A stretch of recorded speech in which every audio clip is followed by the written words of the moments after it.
السلام علیکم ویورز۔ رات کی تاریکی میں جب پورا گاؤں گہری نیند میں تھا، تب ایک کچا مکان روشنی سے جگمگا رہا تھا۔ اندر سے دعا کی مدھم آوازیں آ رہی تھیں۔ یہ مکان بی بی زلیخا کا تھا، جو پورے گاؤں میں اپنی نیک نیتی اور دعا کی قبولیت کے حوالے سے مشہور تھیں۔ لیکن اس رات ان کے چہرے پر عجیب سی گھبراہٹ اور آنکھوں میں خوف کی جھلک تھی۔ زلیخا کی بیٹی عائشہ 12 سالہ کی معصوم بچی تھی۔ کچھ دنوں سے وہ عجیب کیفیت میں مبتلا تھی۔ کبھی رات کو اچانک اٹھتی، کبھی دن میں خاموشی سے دروازے کو گھونٹتی رہتی۔ زلیخا نے کئی بار پوچھا، مگر بچی ہر بار خاموش۔ ایک شام عائشہ نے دھیرے سے کہا، امی، اگر میں کچھ بتاؤں تو آپ کسی کو کہیں گی تو نہیں؟ زلیخا نے پریشان ہو کر بیٹی کو گلے لگا لیا اور وعدہ کیا کہ وہ اس کی ہر بات راز رکھے گی۔ عائشہ کی کانپتی آواز نکلی، امی، میں نے اس دن گاؤں کے چوک میں کچھ ایسا دیکھا جو شاید مجھے نہیں دیکھنا چاہیے تھا۔ زلیخا کا دل زور سے دھڑکا، وہ آگے جھک گئی۔ کیا دیکھا بیٹی؟ عائشہ نے ڈرتے ہوئے کہا، میں نے چاچا حامد کو دیکھا۔ رات کو جب سب سو رہے تھے، وہ کھیتوں میں کسی آدمی کو دفنا رہے تھے۔ یہ سنتے ہی زلیخا کے جسم سے جیسے جان نکل گئی۔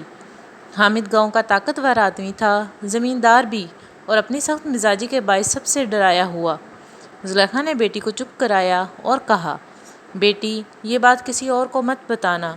لیکن وہ جانتی تھی کہ یہ راز ہمیشہ چھپ نہیں سکتا۔ اگلی ہی رات جب زلیخا تنہا بیٹھی تھی تو دروازے پر دستک ہوئی۔ باہر حامد کھڑا تھا، آنکھوں میں عجیب سی چمک کے ساتھ۔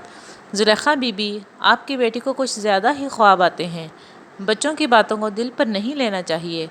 زلیخا نے تھوک نگلا اور کچھ نہ بولی، لیکن ان کے دل میں خوف مزید بڑھ گیا۔ آخر حامد کو کیسے پتہ چلا کہ عائشہ نے کیا دیکھا ہے؟ چند دن بعد گاؤں میں خبر پھیل گئی کہ ایک مزدور یاسین اچانک لاپتہ ہو گیا ہے۔ وہی یاسین جس کے پاس حامد کے خلاف زمین کے جھگڑے کے ثبوت تھے۔ زلیخا کے ذہن میں سب کچھ صاف ہو گیا۔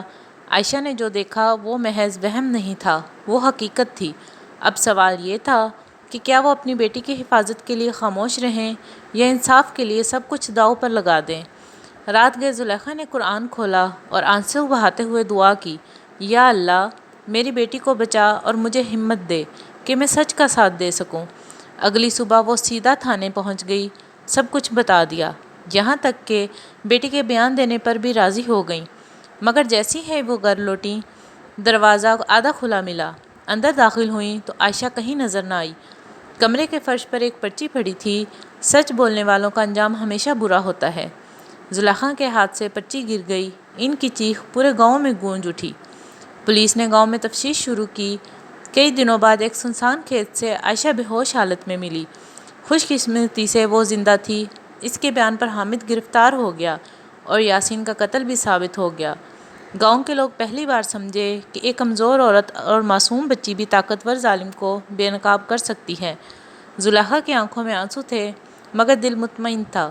انہوں نے اپنی بیٹی کو گلے لگایا اور کہا، بیٹی، یاد رکھنا، سچ کبھی نہیں مرتا۔